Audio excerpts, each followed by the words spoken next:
Oi, pessoal, bom dia para vocês. São 7 horas em ponto. Hoje é dia 3 de junho de 2025. Rapidamente a gente caminha para fechar o primeiro semestre, né, que vai acontecer no finalzinho do mês, de um ano que nos parece estar passando rápido demais, inclusive para a capacidade do Brasil de resolver os seus problemas, né? Pois hoje vai ser um dia importante. O ministro Fernando Haddad deve tentar se entender com o pessoal do Congresso Nacional, especificamente com a galera do Centrão, sobre as medidas que o governo vai ter que adotar para compensar a perda daquilo que o ministro pretendia arrecadar com o IOF. E de onde é que pode sair a solução?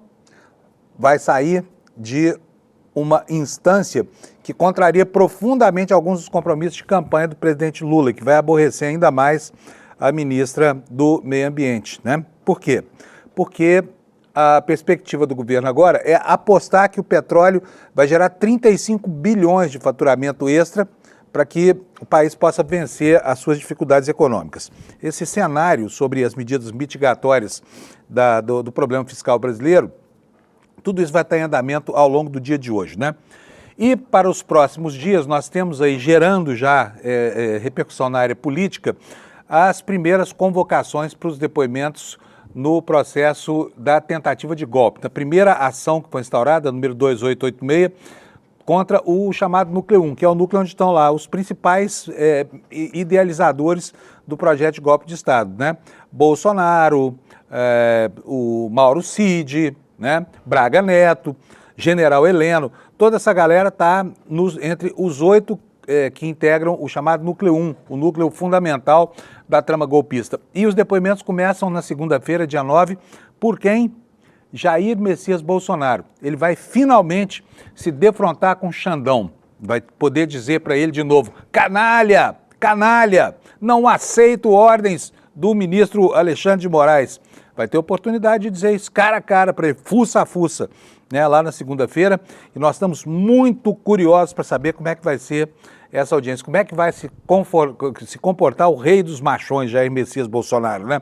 Se terá arroubos que sempre teve, ou se vai fazer aquele papel tímido de quem chora, esperando aí clemência, piedade, ai, bom coração do Lula, não sei o que mais. Conferir, vamos ver como é que vai ser a reação, porque dia 9 está lá marcado esse confronto entre os dois, aonde? No plano do processo, ao final do qual Bolsonaro vai ser encarcerado, caso não venha a fugir do Brasil. Lá fora nós temos a continuidade, né, dos massacres em Israel. 27 pessoas foram mortas por soldados israelenses. Os genocidas continuam francamente empenhados em massacrar a população palestina e o mundo continua assistindo sem esboçar nenhum tipo de reação. Ninguém fala nada, né? O assunto fica adstrito às manchetes dos jornais, mas não gera nenhuma consequência nem no campo diplomático, nem no campo militar, nada, em canto nenhum.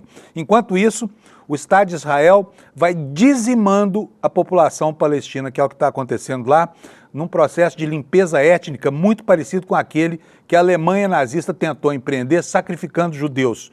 Algo que não dá para entender, que os descendentes dos mártires dos campos de concentração do nazismo agora tenham as mesmas atitudes que os nazistas tiveram contra os seus ascendentes, né? Então é isso, o noticiário hoje girando em torno desse tema. E vamos começar falando, como todo dia a gente faz aqui para esquentar a audiência, um pouquinho sobre futebol. Deixa eu chamar aqui o Alex Amorim, meu braço esquerdo e direito aqui no ICL. Bom dia, doutor Alex, tudo bem? Bom dia, Panuso, bom dia, comunidade. Como vocês estão? Tudo ótimo? Eu estou ótimo aqui. A comunidade deve estar também, porque não tem ninguém reclamando essa hora da manhã, né, Alex? Sim, o pessoal ainda está acordando. Quais são as novidades, Alex, na sua área? Então, ontem teve 3 sorteios. Primeiro foi a Sul-Americana. O confronto principal entre os brasileiros é o Fluminense, que pode receber o Bahia, mas o Bahia tem que passar pelo América de Cali. Na Libertadores tiveram 6 brasileiros, porém vou falar o principal, que é o confronto brasileiro entre Internacional e Flamengo. E na Copa do Brasil teremos o Palmeiras contra o Corinthians nas oitavas de final da Copa do Brasil. Esses foram os principais desses sorteios que aconteceu ontem. E à noite teve um jogo entre Japão e Brasil no amistoso do futebol, né, feminino. Beleza. E foi bem o Brasil, hein? Sim. Foi bem o Brasil, inclusive foi bem o Brasil cheio de novidades, né, Alex? O time renovado, né, com um gás incrível, Mulherada brasileira não é mole não no futebol, hein? Sim, lembrando que o Arthur Elias está fazendo mesclando experientes com novas jogadoras. E ontem o resultado foi esse aí que está na tela, 2-1 contra o Japão. O Japão começou vencendo com o gol do Sekeki. Após o segundo tempo teve um gol contra. E uma dessas novidades, Panunzo, a atleta Johnson, que é do Sub-17 do Corinthians, fez sua primeira partida e marcou ontem o gol da virada da seleção brasileira feminina. E nisso o Brasil, nesses 2 jogos contra o Japão, ganhou os 2, tanto ontem, tanto na sexta-feira. Muito bom. Olha, gente, vocês vão se acostumando a ouvir 2 nomes aí, hein? Dudinha e essa Johnson, que o Alex falou agora para vocês, que despontam aí como 2 talentos incríveis, né? Tudo Sim. que não acontece na área do futebol masculino acontece no futebol feminino, né, Alex? Portanto, Sim. agora nós vamos aqui torcer pelas mulheres, só. Chega de homem no futebol. Os jogadores brasileiros, né, são assim, o espelho deles é o Neymar, e isso não significa nada pra gente mais em termos de futebol. Sim. Bom, vamos falar só mais uma coisinha. O Corinthians, outra vez, o Corinthians perde dentro do campo, mas perde muito fora do campo também, né? O que aconteceu com relação ao processo que o Michael movia contra o Corinthians, Alex? Então, Panunzo, nesse meio tempo é o clube do Shakhtar Donetsk, que é o clube que tem os direitos federativos do atleta. Ele foi emprestado para o Corinthians em 2 ocasiões, e nisso ficou acordado o pagamento de 250 mil euros entre março e outubro de 2023 e novembro de 2024. Lembrando, quando não há o pagamento desses valores, o clube que tem os direitos federativos, ele aciona o clube que fez o pagamento, fez a compra, o empréstimo do atleta na FIFA. E caso o Corinthians não realiza o pagamento de 6,5 milhões de reais, ele pode cometer o transfer ban, que isso nada mais é que você não pode contratar atletas nem registrar, então você fica meio escasso no mercado futebolístico para contratar, emprestar, entre outras questões, Panunzo. Muito bom, tá bom, entendemos tudo. Obrigado, Alex. Valeu. Bom programa para nós, né? Vamos nessa. Gente, vamos falar da meteorologia um pouquinho, saber como é que vai ser o dia hoje, né? Hoje nós temos de novo aí uma frente fria atuando sobre o Brasil, a gente já antevia isso desde ontem, né? E aqui tá o mapa dos alertas do Instituto Nacional de Meteorologia na sua tela. Nós temos aqui 2 regiões onde os alertas são mais críticos, né? Que é o extremo norte do Brasil, da Cabeça do Cachorro até o Amapá. Aqui tem um alerta de chuvas intensas, né? E aqui no sul do país também, por causa da chegada de uma frente fria, que já toma, olha, da metade norte, de Erechim para cima, lá no Rio Grande do Sul, até a divisa do Triângulo Mineiro com Goiás, lá em Minas Gerais, o sul de Minas Gerais. Tudo isso tomado por uma área de instabilidades que também produz chuva no litoral sul da Bahia, entre Salvador e Porto Seguro, descendo até a metade norte do Espírito Santo. E essa é a situação do clima hoje, né? Fechar o histórico aqui da minha tela, o Alex está falando aqui comigo, pronto, né? Vi que a imagem estava pequenininha mesmo, mas vamos lá, pode botar a imagem no ar aí. Então tá bom, gente, aí que agora vocês estão vendo melhor aí, estão tendo uma visualização melhor, é isso, tá? Com relação à previsão do tempo, vamos ver aqui como é que ficam algumas capitais aqui, principalmente nessa área do sul e sudeste, que vai ter muita chuva hoje, a previsão é de tempestades, tá? Campo Grande vai ter 30 graus de temperatura, Curitiba vai ter 24, Florianópolis vai ter 23 e Porto Alegre vai ter 20. As temperaturas estão subindo, mas aí vem a chuvarada, né? Antecipando aqui uma onda de frio que certamente vai tomar tudo dessa região amanhã ou depois de amanhã. E vai chover em toda essa região aqui, ó, do sul de Goiás até todo o norte do Rio Grande do Sul. Então, atentos a isso, ok? É isso aí, feita a previsão. Vamos passar aqui para o noticiário. Vamos passar para o noticiário. Mas antes disso, tem noticiário sobre questões climáticas também, hein? No Brasil, de fato, de hoje, tem um alerta muito importante. Faz muito tempo, desde o início dos anos 2000, que o planeta vem alertando, né, os governantes, principalmente os empresários, de que o consumo de hidrocarbonetos, ou seja, de petróleo, em larga escala, está poluindo a atmosfera do planeta com gases que são capazes de acumular muita energia irradiada pelo Sol nos raios infravermelhos, né? E essa energia toda dispersa na atmosfera vai esquentando primeiro o ar, Depois, a superfície do mar vai alterando o clima e vai derretendo geleiras. E esse alerta aí é um alerta muito severo, né? A gente já ouviu isso lá para trás e o andar da carruagem muito lento para a nossa percepção, para a percepção dos nossos sentidos, não deixa a gente se assustar muito com o que vem gradualmente acontecendo ano a ano, porque é um processo que parece lento, mas na verdade não é, né? E fica aqui o alerta da secretária-geral da Organização Meteorológica Mundial, que diz que as nossas geleiras estão morrendo, né? E aqui uma fotografia com a imagem da rocha pelada e seca, por onde antes havia um glaciar, né? Aí a vegetação em volta e só as pedras aí, porque essa área era sempre coberta por gelo e agora não está mais, né? A área do Rio Lonza, né? Vamos ler aqui um trechinho da matéria para vocês, para a gente tomar ciência do que está acontecendo de fato nessas áreas. Impactantes imagens partilhadas em redes sociais e telejornais de todo o mundo mostram a ruptura da geleira Birch, localizada em Lotschental, na zona dos Alpes suíços, na última quarta-feira, dia 28 passado. O aquecimento global vem causando o aumento do derretimento dos glaciares e é uma das possíveis causas desse fenômeno que está ocorrendo lá nessa geleira de Blatten. Nos últimos anos, os glaciologistas suíços têm manifestado preocupações relativas a um degelo e atribuído em grande parte ao aquecimento global que acelerou o recuo das geleiras no país. A vida em Blatten vai retomando lentamente a normalidade depois de 5 dias de um deslizamento de gelo que devastou toda a vila. O chefe de informação do Estado-Maior Regional, Matthias Ebener, informou nesta segunda-feira à mídia suíça que, apesar dos deslizamentos no Petit Nestorn continuarem, tudo que desce para onde antes se encontrava o glaciar é proveniente dessas mudanças climáticas. Com uma maior estabilidade na região hoje, foram retomadas as buscas para encontrar o homem que desapareceu entre os sedimentos formados pelo desabamento. Então, nós temos aqui um alerta vindo lá da geleira. Olha, eu em 2009 fui à Suíça para fazer lá uma reportagem que já antecipava esses problemas. E aí, as fraturas na geleira já eram evidentes, né? Naquele momento, em 2012 foi o ano em que o mundo deveria ter acabado, previsão dos ambientalistas de então. Felizmente não acabou, mas o processo de corrosão da condição climática continuou acontecendo, né?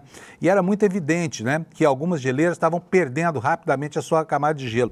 Por exemplo, havia lá estações de esqui que tinham neves eternas e que já não suportavam mais por exemplo, as temperaturas altas a partir dos meses de março e abril, iam perdendo gelo, então cada dia que passa mais usavam máquinas de fabricar gelo para tentar mitigar os efeitos do clima, sem, contudo, conseguir restabelecer muitas vezes o tráfego nas pistas de esquis. Então, é uma situação absolutamente previsível, ninguém faz nada por isso e o mundo assistindo aí, né, a esse pensamento de extrema-direita que valoriza justamente o oposto do que deve ser feito, ou seja, que aposta no consumo indiscriminado de petróleo, de hidrocarbonetos, né, contra todas as medidas que o mundo está fazendo para mudar a sua matriz energética. Então, aí os efeitos para a gente ver todos os dias no jornal. Vou agora passar ao noticiário geral, começando aqui pelo site do ICL Notícias, porque aqui está uma síntese do que aconteceu ontem, as análises e as apostas do que vai acontecer durante o dia de hoje. E a manchete principal aqui, gente, é uma coisa extremamente preocupante, né? Vou ler para vocês aqui a matéria, depois a gente vai ver 2 vídeos que mostram como um país que está vivendo um processo de degeneração da sua democracia coloca em risco até cidadãos que estão ali só para cumprir o seu dever. E no caso é um cidadão brasileiro, é uma pessoa que a gente conhece muito bem porque é um parceiro nosso aqui no ICL, o advogado Valber Agra, né? Ontem ele chegou a La Paz, da Bolívia, ele que é advogado do Evo Morales, chegou a La Paz e foi ameaçado, foi coagido e obrigado a assinar um documento que comunicava a ele que ele é persona non grata. Olha, ele não tem absolutamente nada contra ele lá em território boliviano, a não ser o fato de que ele assessora o ex-presidente Evo Morales, tá? Passou por um vexame essa noite, um susto grande lá no aeroporto. Eu vou ler aqui para vocês a reportagem no portal do ICL e depois a gente vai ver o que foi que aconteceu com ele lá essa noite, tá bom? O advogado brasileiro Valber Agra, procurado pelo ex-presidente Evo Morales para analisar a legalidade das decisões judiciais que o tornaram inelegível, enviou ao ICL Notícias um vídeo em que relata estar sendo ameaçado no aeroporto de La Paz, na Bolívia, na noite desta segunda-feira. E daqui a pouco você vai ver exatamente esse vídeo. O que ele falou? Acabo de chegar no aeroporto, quando eu cheguei estava a polícia já com alto aparato. Estou aqui com medo de sair. A polícia fez com que eu assinasse um termo dizendo que sou persona não grata e que tinha que sair do país imediatamente. Me cercaram, não me deixaram nem ir ao banheiro. Esse é o método com que estão me tratando. Então está aqui o doutor Valber Agra, né? E tudo isso por quê? O texto da nossa reportagem explica, porque o Evo Morales pediu a ele um parecer sobre decisões oriundas do Tribunal Constitucional do Estado Plurinacional da Bolívia, que o tornaram inelegível. Agra é o responsável pela ação que resultou, como você sabe, né, na inelegibilidade de quem? Você sabe quem? Do Bolsonaro, né? Em sua avaliação, equipes de juristas internacionais que ele formou classifica a decisão desse tribunal como inconstitucional. Na sentença, o TCP, esse Tribunal Plurinacional da Bolívia, que é equivalente ao Supremo Tribunal Federal Brasileiro, estabelece que a reeleição presidencial, seja ela contínua ou descontínua, é inconstitucional. Pelo texto, a constitucionalidade do artigo 4 da Lei de Implementação Regulatória, conforme a interpretação dada lá pela Corte Constitucional em relação ao artigo 168, indica que o presidente e o vice-presidente são elegíveis para reeleição uma única vez de forma contínua, considerando que a expressão uma única vez implica também a limitação ao alcance de um terceiro mandato contínuo ou descontínuo. Diante desse entendimento, Evo foi impedido de se candidatar à presidência mais uma vez, né? E uma equipe de 5 juristas se formou, uma equipe com juristas de vários países.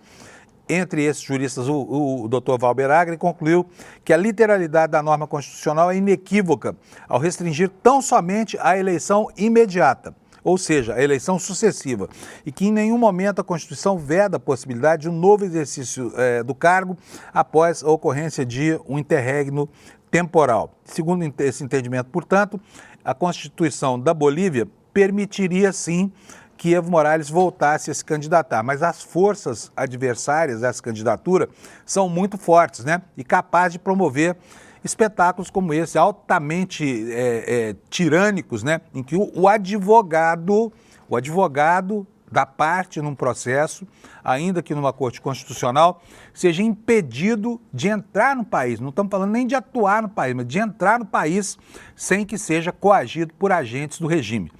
Vamos ver a comunicação do Dr. Valber Agra ontem, assustado, quando chegou ao aeroporto e foi tratado dessa forma ultrajante e humilhante. Solta para nós, Alex, por favor.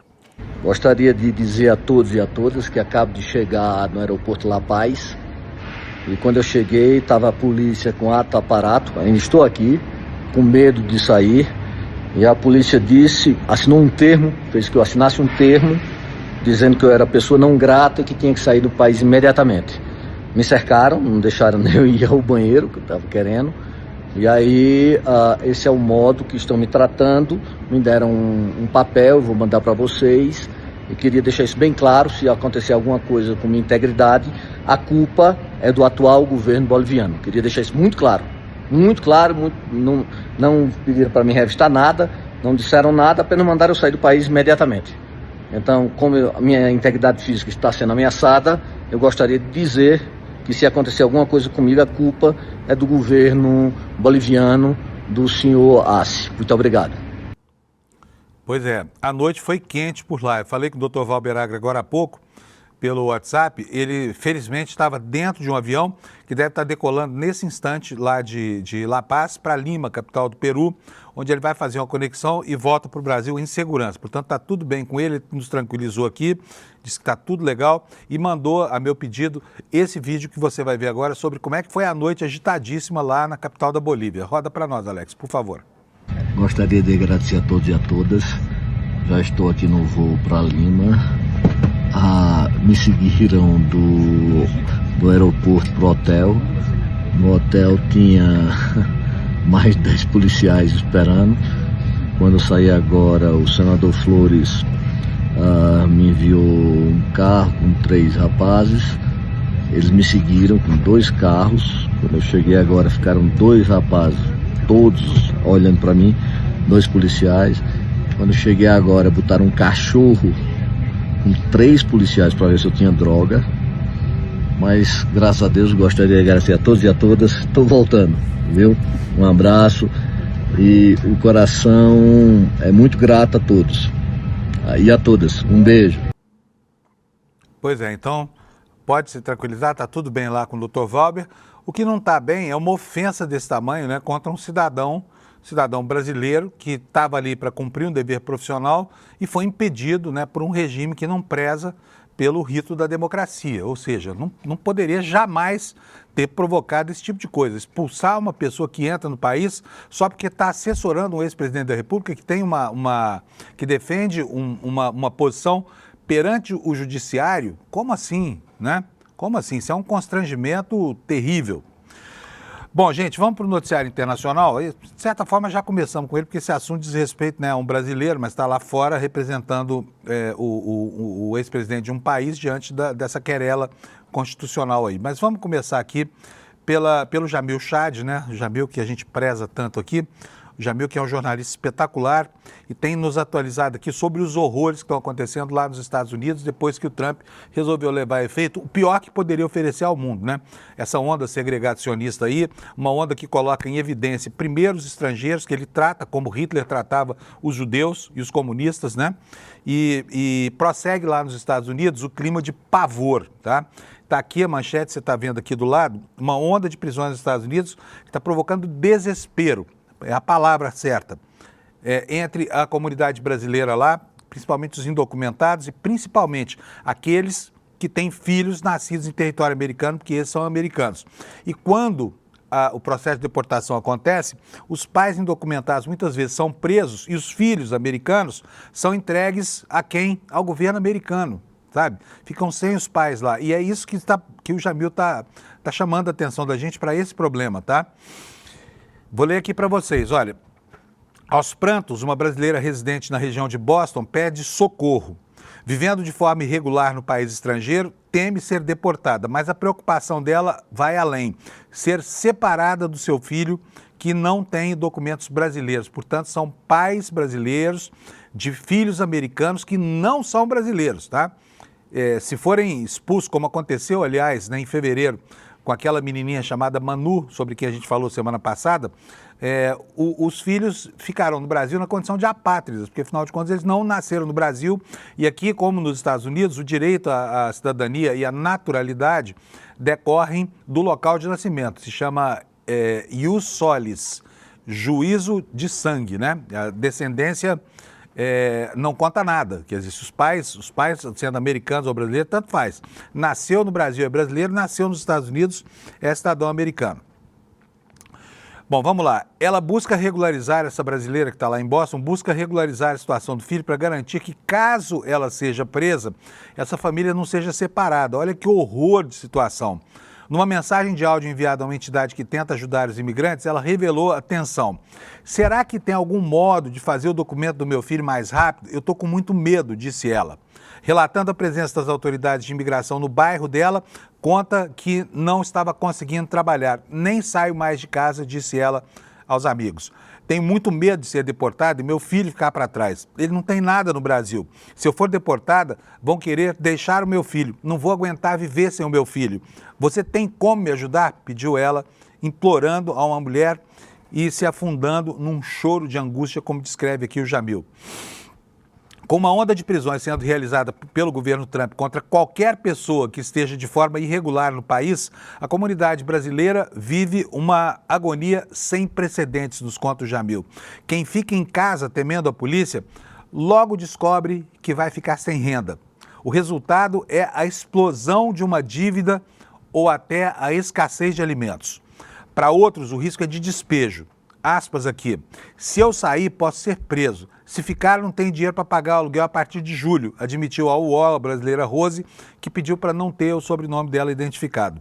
Algumas das entidades em condição de anonimato passaram a dar dinheiro para que essa situação de vulnerabilidade não se transforme em uma miséria ainda maior. A Casa Branca, essa semana, determinou que 3.000 prisões sejam feitas por dia para garantir a promessa do ditador americano Donald Trump de promover a maior deportação da história, que isso se transforme em realidade. Nessa segunda-feira, autoridades americanas de imigração, o famoso ICE, anunciaram a prisão de quase 1.500 estrangeiros apenas no estado de Massachusetts, numa operação que foi batizada com um nome que a gente conhece bem aqui. Sabe como é que chama essa operação? Operação Patriota. É mole? Para as famílias brasileiras, isso significa que os pais correm o risco de serem presos e deportados, enquanto os filhos menores, muitos deles nascidos nos Estados Unidos, seriam deixados com guardiões. Mas um dos obstáculos tem sido a falta de documentação entre esses imigrantes. Por anos, famílias que vivem nos Estados Unidos não viram nenhuma necessidade de registrar os filhos nos consulados brasileiros ou fazer certidões de nascimento no país. Na tentativa de conseguir manter as famílias juntas e evitar a separação, os pais e as mães agora têm corrido para tentar regularizar a situação dos filhos, um serviço que o Estado brasileiro é obrigado a atender. O resultado foi uma explosão da demanda para os escritórios mantidos pelo Itamaraty. Alguns dos documentos passaram a exigir mais de 4 meses para serem emitidos, aí aumentando o suplício dessas famílias que temem que nesse interregno essas separações aconteçam, né? E aqui o Jamil nos conta finalmente que o UOL apurou que, diante da situação que afeta milhares de brasileiros, o ministro Mauro Vieira ordenou esta semana que os postos do Brasil pelos Estados Unidos façam um levantamento detalhado da situação para regularização da situação dessas crianças. Com dados em mãos, as medidas serão, então, desenhadas. No primeiro momento, o governo vai ordenar que os recursos dos consulados sejam realocados para assegurar que a situação desses brasileiros que aguardam na fila seja resolvida. Outra medida será a criação de uma força-tarefa, uma espécie de força-tarefa lá em Brasília, para transferir para a chancelaria alguns dos trabalhos que eram realizados pelos postos diplomáticos lá nos Estados Unidos. Então é isso, gente. Que situação terrível, né? Imagina só você que está aí na sua casa, no conforto, né, sabendo que está em segurança, que não tem nada ameaçando a sua família, que pode olhar e velar pelo sono do seu filho com tranquilidade, porque nada de mal vai acontecer. Agora, pense no que é ter que viver a sensação de que a qualquer momento a polícia troglodita do ICE vai entrar em casa chutando a porta para pegar imigrantes como se fossem bandidos, né, como se fossem os grandes inimigos do Estado americano e separando para sempre pais de filhos, pais brasileiros de filhos que são americanos. Aí, olha, o Itamaraty, que me desculpe, mas nesse caso, sabe, isso é uma situação de emergência absoluta. Tem como 4 meses para emitir uma certidão de nascimento? Não dá. Sabe, nós estamos vivendo um estado de exceção lá nos Estados Unidos e é preciso proteger esses brasileiros. Então, Itamaraty, olha, de boas intenções o inferno está cheio, tá?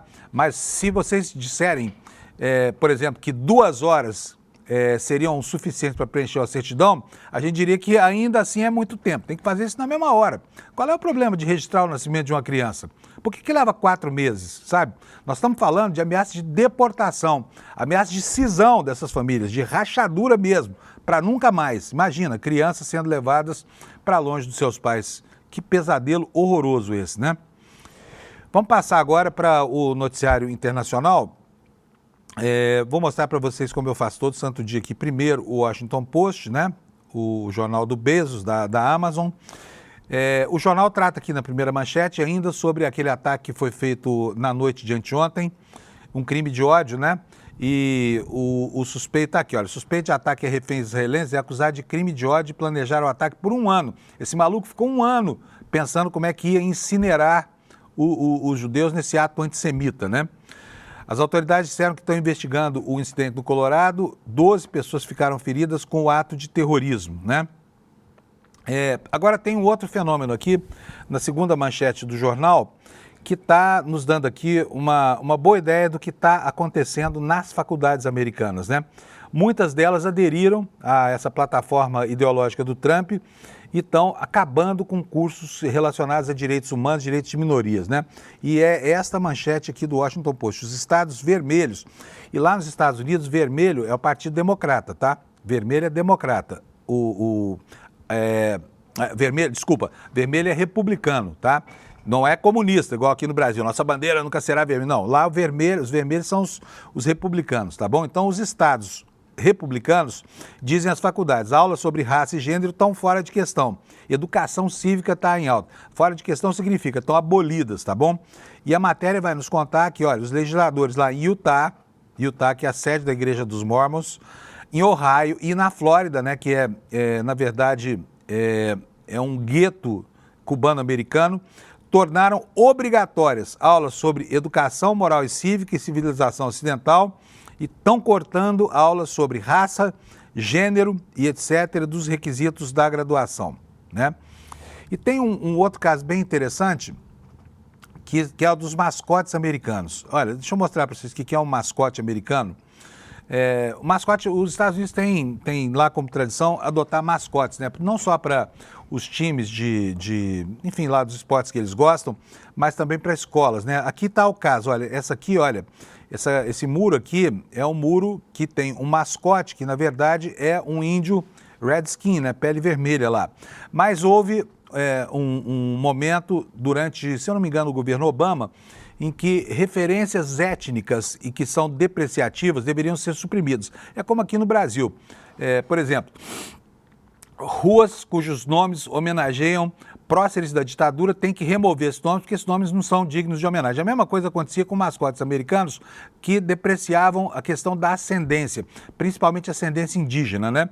E isso acabou sendo proibido durante o governo eu não sei se foi o governo do Obama ou se foi o governo do Biden, mas houve uma lei nos Estados Unidos obrigando a tirar essas referências. E eu vou ler aqui a matéria para vocês verem o que foi que aconteceu agora em relação a isso. Olha, 4 meses atrás, um distrito escolar do centro de Nova York realizou uma manifestação de incentivo para revelar um novo mascote, um falcão com óculos de aviador. Essa escola havia substituído o controverso apelido Redskins, peles vermelhas, né, de mais de 6 décadas, por Skyhawks. Menos de 2 anos antes, uma escola de ensino médio do interior do estado de Nova York mudou o apelido, que era Indians, para Storm, índios para tempestades, né?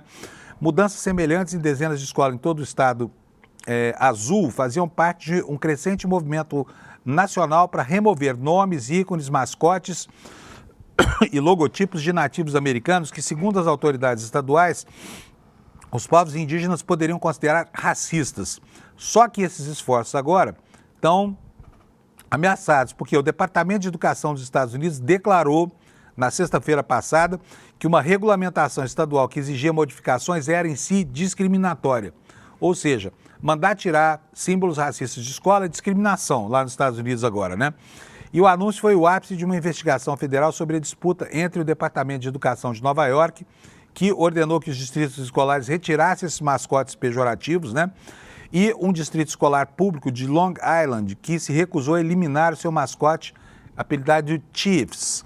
A disputa ganhou atenção nacional em abril, quando o presidente Trump chamou as mudanças como uma afronta à nossa grande população indígena e expressou o seu apoio ao distrito escolar, né? O governo Trump não ficará de braços cruzados enquanto os líderes estaduais tentam eliminar a história e a cultura das tribos nativas americanas. E a gente sabe que a história americana em relação a essas tribos é uma história de genocídio, né? De assassinato puro mesmo. Então, mas tá rolando lá. E aí, esse pessoal, imagina isso aqui no Brasil, aplicado aqui no Brasil, hein? Os Estados Unidos hoje são um país abertamente racista, e se a moda pega, logo nós estaremos também como eles, né? Os Estados Unidos é um país que acolhe hoje, que expulsam o cidadão latino-americano que vai lá tentando viver com alguma dignidade, mas acolhem os neonazistas dos fazendeiros lá da África do Sul, que agora são chamados de minorias oprimidas por pretos selvagens da África do Sul. Enquanto isso, o presidente dos Estados Unidos assumiu, assim, quase que em tempo integral, a sua vocação de youtuber, né, de influencer. Está aqui nos contando o Washington Post, olha, a quantidade de postagens que ele faz pessoalmente, numa foto mostrando aqui, olha, ele postando aqui no telefoninho celular dele, tá vendo só? O Trump não faz outra coisa a não ser postar na internet. Olha só, a manchete diz, contando o frenesi de postagens online de Trump, foram 2.262, entre aspas, verdades, né? Em 132 dias. Quanto será que dá isso, hein? Em seu mandato atual, o influenciador-chefe deixou para trás o seu próprio histórico de mensagens nas redes sociais. Ele posta dia e noite sem parar, nem dorme mais. E a matéria nos conta que Trump está postando na internet com uma velocidade e com uma ferocidade muito superiores às do seu primeiro mandato, surpreendendo assessores com mensagens disparadas antes do amanhecer em ritmo alucinante. Até domingo, Trump havia postado 2.262 vezes na rede social da sua empresa, que se chama Truth Social, nos 132 dias da sua posse, segundo uma análise do jornal Washington Post. Isso dá mais de 3 vezes o número de tweets que ele enviou durante o mesmo período da sua primeira presidência, de acordo com dados do Trump Twitter Archive. Os dados retratam um influenciador-chefe cujo alcance cresceu muito mais do que durante o seu primeiro mandato.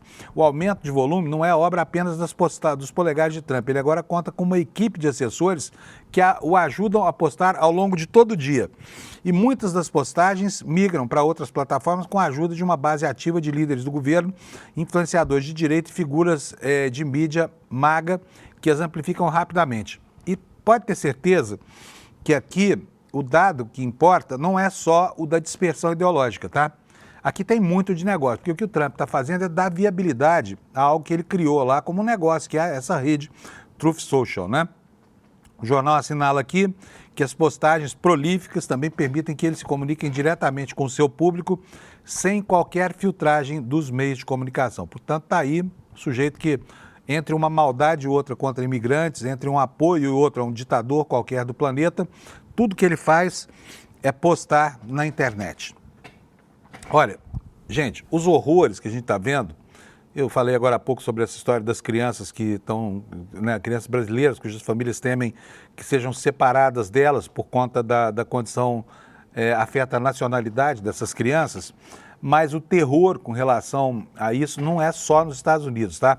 Onde há um massacre, onde há guerra, onde há brutalidade, há problemas com as crianças. Outra matéria do Washington Post vai nos revelar que isso aí que você está vendo, olha, milhares de crianças ucranianas desapareceram na Rússia, nunca mais voltaram, tá? Quer dizer, crianças que foram levadas para a Rússia e nunca mais voltaram. Um dos casos que foram revertidos foi o desse garoto aqui, graças a quê? A persistência de uma avó que conseguiu, por um acaso, encontrar esse menino num vídeo muito pequenininho, numa participação. Ela identificou o neto num vídeo na internet e foi atrás dele, pulou de fronteiras 4 vezes. Essa história vale a pena a gente contar. O menino de Mariupol ainda não estava pronto para ir sozinho ao ponto de ônibus, pouco antes das 8 horas da manhã. Ele e a avó saíram juntos para a escola. Ele pegou a mão dela, entrelaçou os dedos e roubou um gole de café. Ilia Matvienko tinha quase 13 anos, é o nome desse garoto, mas ainda assim se perdia com facilidade. 3 anos se passaram desde que a mãe dele sangrou até a morte nos braços dele após um bombardeio russo, desde que um vizinho cavou seu túmulo no inverno gelado no quintal deles, desde que os soldados o encontraram sozinho e o levaram para o interior do território ocupado de Donetsk, onde ele foi colocado para adoção. Imagina, a mãe morreu no colo do menino e ele foi levado para um lugar, foi levado assim na marra. Até que a avó dele, que se chama Olena Matvienko, o viu em um vídeo de propaganda russa de 26 segundos.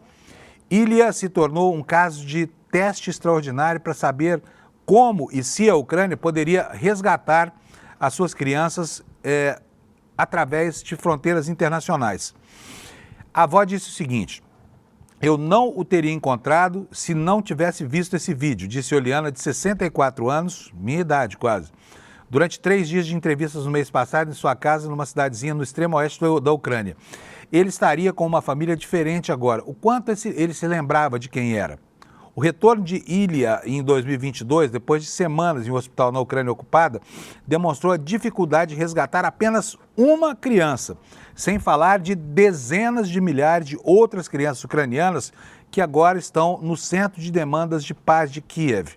Deportadas ou desaparecidas na Rússia, a situação delas uniu políticos americanos na pressão sobre o presidente Trump por seu retorno em segurança e gerou acusações também de crimes de guerra contra o presidente russo Vladimir Putin e sobre a vice dele, a comissária de Direitos da Criança, Maria Lvova-Belova. Bom, olha que coisa mais estranha, né? Que coisa mais cruel fazer isso com as crianças, né? No New York Times, nós ficamos sabendo aqui, pode olhar aí na capa, olha, essa região sensível aqui, bem próxima lá do continente ártico, né? Que é uma área muito especial do ponto de vista ambiental, vai ser aberta pelo governo Trump para a exploração de petróleo, né? E uma outra manchete dá conta da situação aberrante lá de Israel, onde nos centros de ajuda humanitária que vêm sendo coordenados pelo próprio exército de Israel, os soldados estão matando gente e muita, tá? Olha aí essa manchete. Soldados israelenses abrem fogo perto do centro do posto de ajuda humanitária em Gaza. Autoridades de saúde dizem que 27 pessoas já morreram. O exército israelense informou que as tropas começaram a atirar depois que pessoas se desviaram de uma rota designada designada a um local de distribuição de alimentos. Esse foi o mais recente incidente mortal envolvendo um novo e controverso sistema de assistência. E tudo que a gente vê lá no rosto dessa população massacrada pelos genocidas do Estado de Israel é essa expressão de terror, né?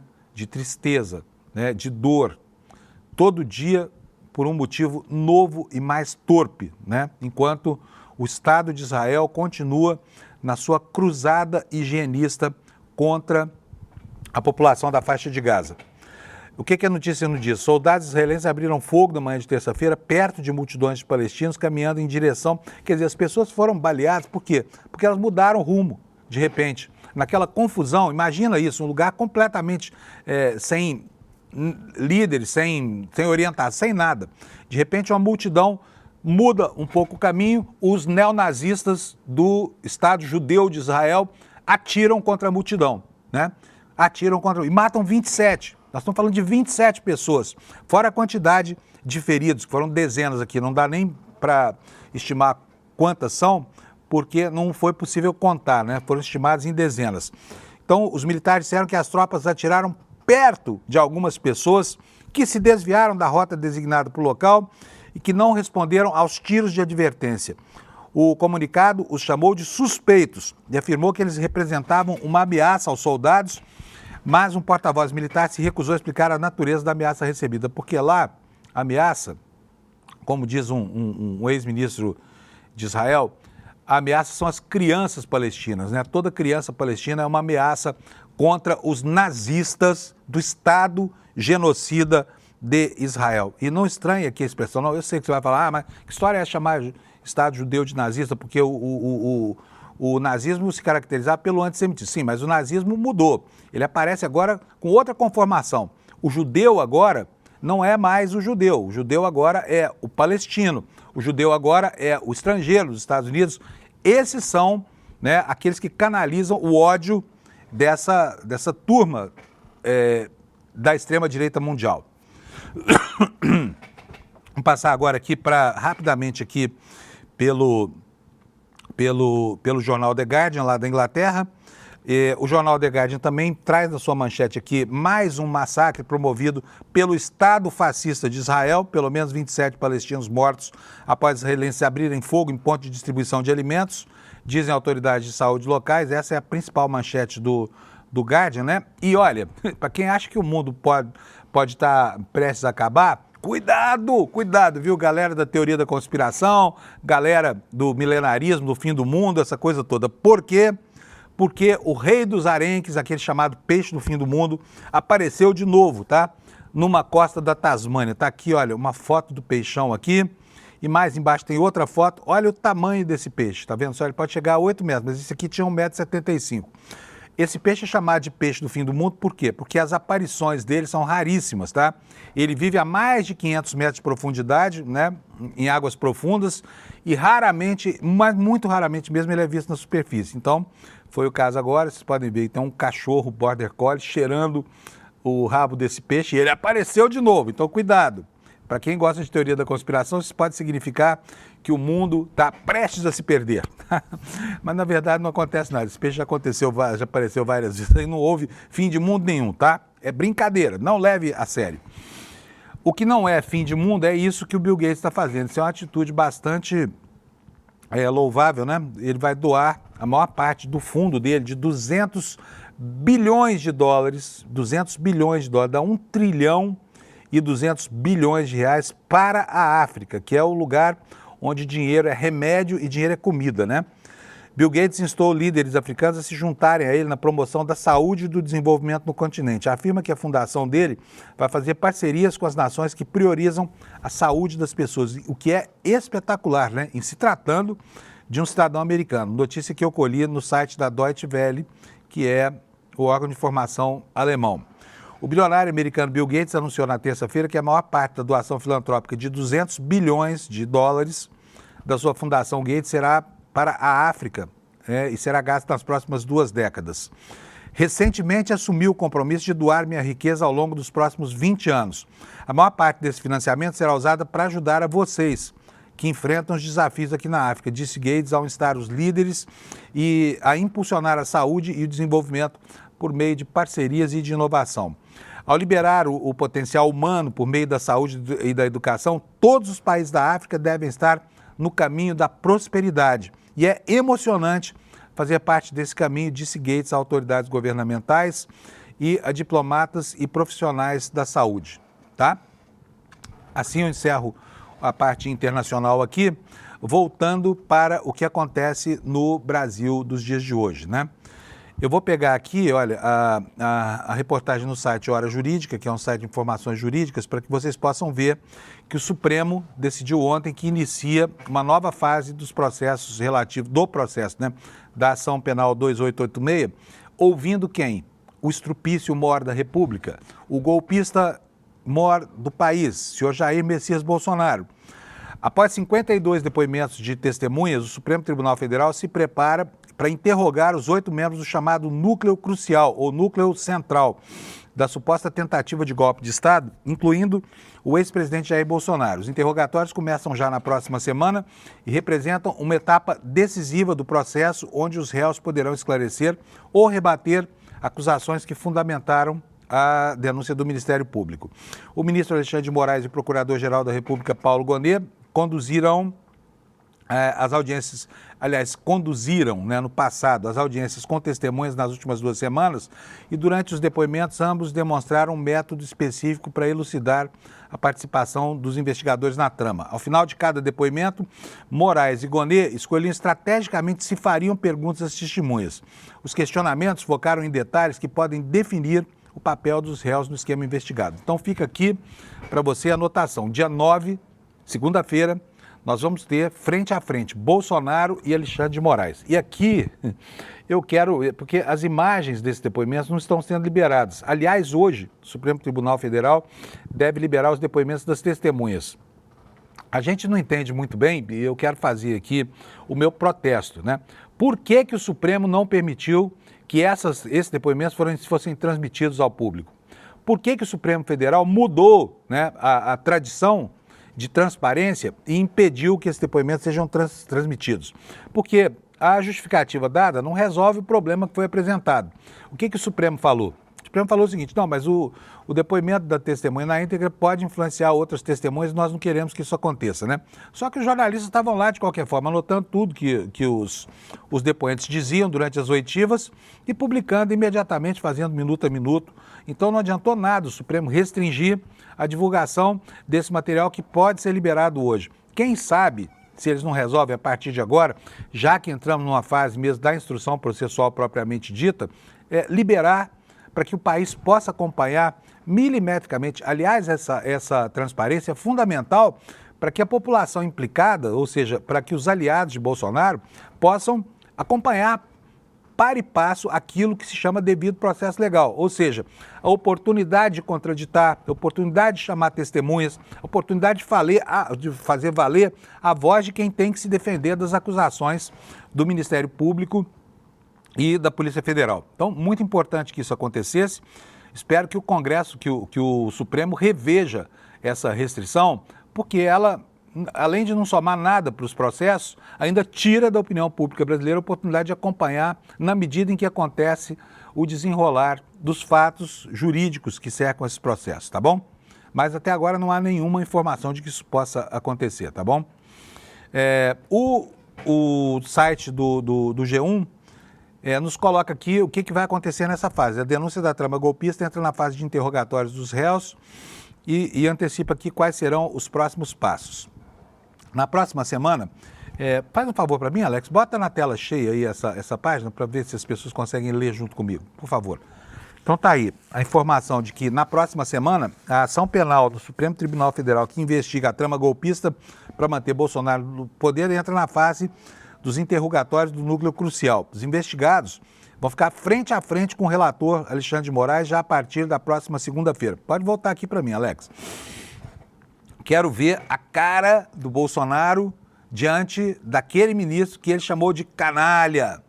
Diz que não ia mais respeitar a ordem dele, né? E representando ali a tradição golpista de uma família que tem Eduardo Bolsonaro, aquele moleque que antes de começar o governo do pai disse que iria fechar o Supremo Tribunal Federal com um cabo e um soldado que não precisava nem de um jipe, né? E agora o pai dele vai estar lá diante do Alexandre de Moraes, que pode trancar o Bolsonaro em uma gaiola com grades bem grossas, né? Então, a matéria do jornal do site G1 fala que, segundo a PGR, Bolsonaro liderou essa organização criminosa. A denúncia afirma que o grupo atuou para contestar de forma coordenada os resultados da eleição de 2022 na tentativa de impedir a posse do Lula. A acusação diz também que o grupo mobilizou a estrutura de segurança do Estado, como é óbvio, né, a Operação Punhal Verde e Amarelo, para mapear e impedir os eleitores do candidato Lula de votarem no PT, né?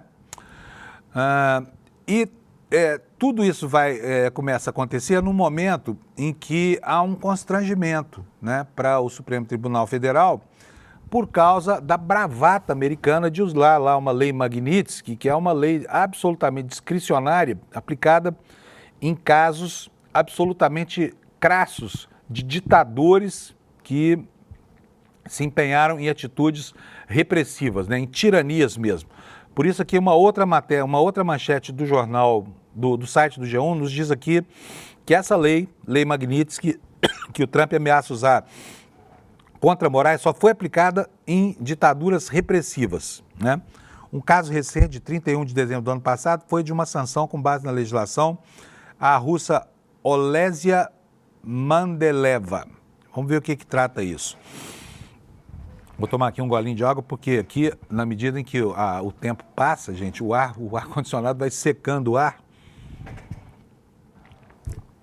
ao ponto em que a garganta fica comprometida, né? Mas vamos lá. Lei Magnitsky, que o governo Donald Trump ameaça usar contra o ministro Xandão, só foi usada antes para punir juízes em ditaduras profundamente repressivas, como a Rússia, onde o judiciário não tem independência, e em casos em que magistrados foram cúmplices de violações dos direitos humanos. A afirmação é de quem? Adam Kate, que é professor sênior de responsabilização de uma organização sediada nos Estados Unidos de proteção a direitos humanos, que se chama Human Rights First, criada em 1978. Ele diz o seguinte: as sanções globais da Lei Magnitsky têm o objetivo de responsabilizar autores de corrupção e de graves violações dos direitos humanos, normalmente violentas. A possibilidade de aplicação da Lei Magnitsky foi citada pelo secretário Marco Rubio, secretário de Estado dos Estados Unidos, em maio, em resposta ao deputado republicano, que é parça do Bananinha, Corey Mills, da Flórida. Mills tem articulado com o Bananinha, filho do ex-presidente Jair Bolsonaro, que está lá nos Estados Unidos só para isso, para conspirar. Na semana passada, o governo americano anunciou uma política de restrição de vistos a estrangeiros que censuram americanos, mas não citou nenhum nome específico. Se uma restrição como essa for aplicada a Moraes, os danos seriam diferentes da aplicação da Lei Magnitsky.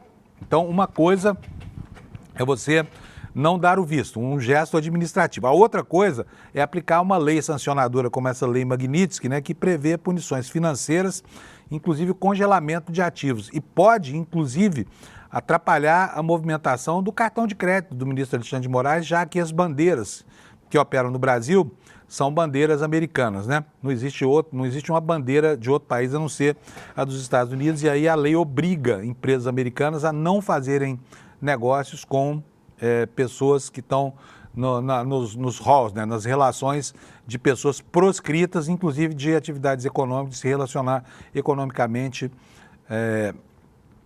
com empresas americanas, tá bom?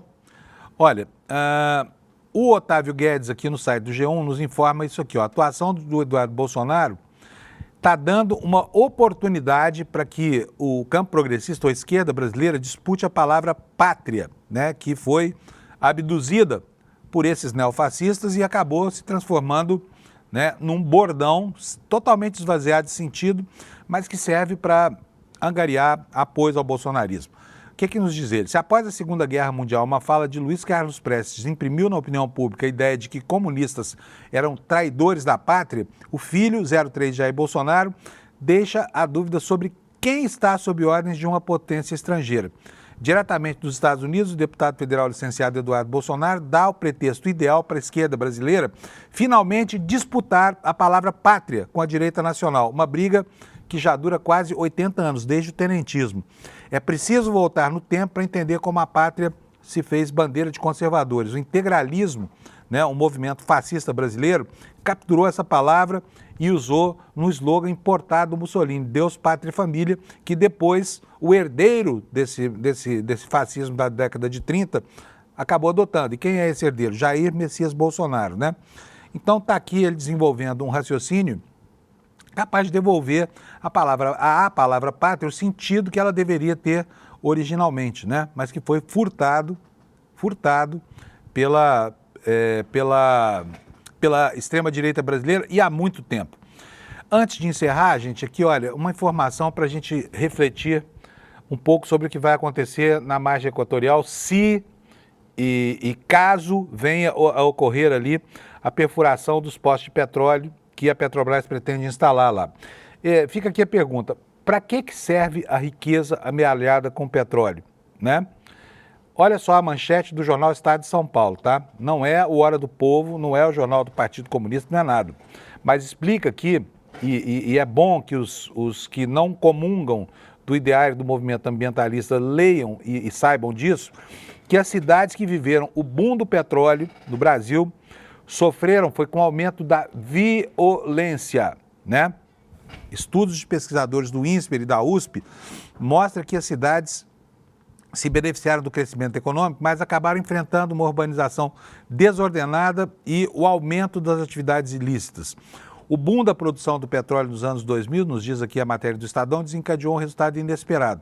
Houve melhora econômica dos municípios beneficiados, mas houve um aumento da violência naquelas da região sudeste mais próximas dos campos de extração. Conclusão é desse estudo dos pesquisadores Rodrigo Soares do INSPER e Danilo Souza da USP. O trabalho analisou um período que vai de 1997 a 2016, se debruçou sobre municípios do Espírito Santo, São Paulo, Rio de Janeiro. Juntos respondiam por 90% da produção do petróleo do Brasil em 2013, né? Em 2013. Outra notícia desairosa, outra notícia ruim, negativa para os brasileiros é isso, olha, 5 mil brasileiros vão ter que deixar Portugal, são imigrantes que estão lá indocumentados, não têm visto de permanência, não têm autorização de trabalho e tiveram negado o pedido para permanecer no país. Mas esses 5 mil brasileiros são parte de um grupo muito maior, que inclui outros estrangeiros de outras nacionalidades, tá? E a reportagem nos diz o seguinte, o governo de Portugal anunciou que quase 5.400 brasileiros terão que deixar voluntariamente o país ou serão expulsos. Fazem parte do grupo de estrangeiros que apresentou manifestação de interesse em permanecer em Portugal e teve o pedido negado. O número foi informado pelo ministro português António Leitão Amaro, que preside o Conselho de Ministros durante um evento nessa segunda-feira, né? E o conjunto de estrangeiros que devem ser banidos lá de Portugal é de cerca de 35 mil pessoas. É bom lembrar que Portugal é um país pequenininho, tá? Os brasileiros lá seriam 150 mil, numa população de 10 milhões. Portanto, é muita gente disputando uma oportunidade econômica naquele país. No entanto, o que está banindo os brasileiros de Portugal é a xenofobia, tá? A xenofobia. Os brasileiros não são mais bem-vindos numa economia que se retrai e cujos filhos, né, os próprios portugueses, são obrigados a disputar posições de emprego na Inglaterra, na Espanha e outros países que têm mercados de trabalho mais bem estruturados, tá bom?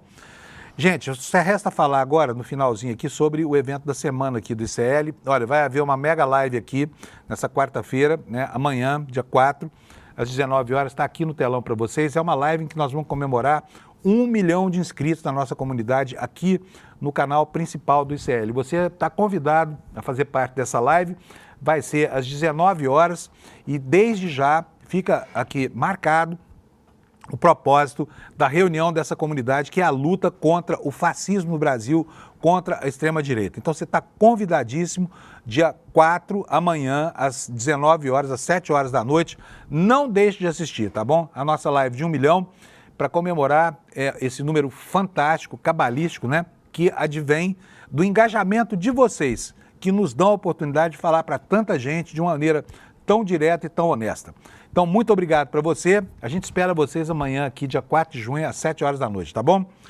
Tenham um ótimo dia, tá? Um dia de tranquilidade e paz. E a gente se encontra aqui amanhã, às 7 da manhã, para dar conta do que aconteceu no planeta Terra redondinho. Tchau, obrigado para vocês pela audiência. Até amanhã. Olá, eu sou a Juliana Baroni e tô aqui para te fazer um convite. Toda terça-feira às 19 horas tem o Precisamos Conversar, um programa de debates feminino. A gente tem que ver, tem que analisar. Vale tudo por qual dinheiro? Quem tem dinheiro e o que é dinheiro no país? Já foi mais ou menos uma cama. Aqui no Instituto Conhecimento Liberta e também nos canais do Eduardo Moreira. Então, você não pode perder. Um beijo, até lá!